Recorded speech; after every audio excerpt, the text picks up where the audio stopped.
Jack should be here in just a second. 5, 4, 3. Reporting for duty, Miss Bree. At ease, soldier. So tell me about these smartwatches. Well, smartwatches are becoming super popular with consumers now. There are a lot more on the market than they used to be, and people are using them for everything from tracking their workouts to keeping an eye on their texts and emails.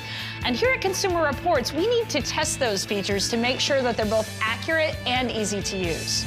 Bree is going to show me the scientific methods they use to test smartwatches. But first, we're going to warm up. Then, it's time to pick a watch. Bree, which smartwatch should I use? Why don't you pick out whatever one you like? All right, hey, I like this metal one. To begin, Bree hands me a clicker. In the real test, the team member uses this to manually keep track of his or her steps. If you've ever used a smartwatch, you know one of the many things it does is count your steps. The point of this test is to verify if that step count is accurate. The technique is to click every time your right foot hits the ground, and to walk a carefully measured course so that the results have a scientific basis.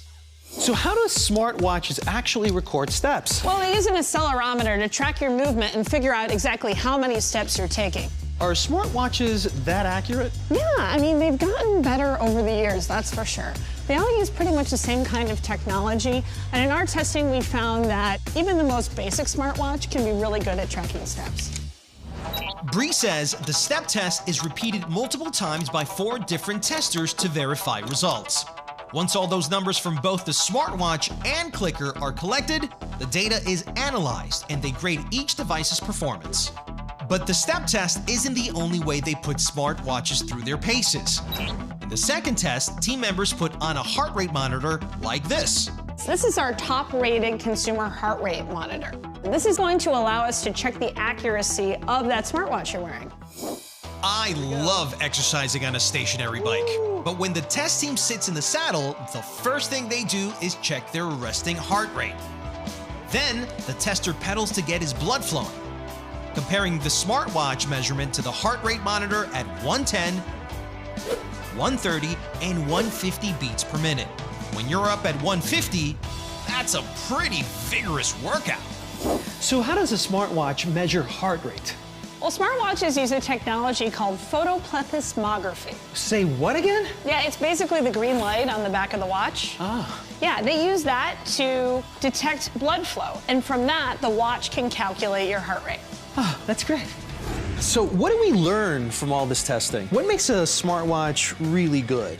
Well, good really depends on you. I mean, say you're a runner and you want to leave your phone behind. You need to get one with cellular so you can stream your music and take calls while you're out and about.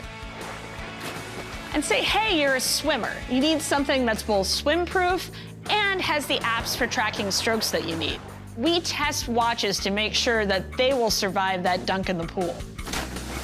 They also test them to see how scratch-resistant the face is. And before you buy, make sure that the watch has the apps that you want. Some do more than others.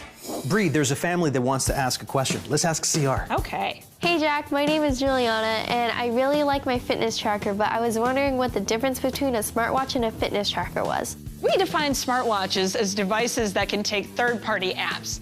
Things like social media sites, news sites, stuff like that. Fitness trackers generally don't have those capabilities, but on the flip side, they generally cost less. Bree, the good thing is I don't have to go to the gym today. Yeah, totally, because you've got 4 more watches to test. Really? Yeah, I'm serious, Rico. Okay, you got it. Come on. Only 8 more runs to go. You can do it.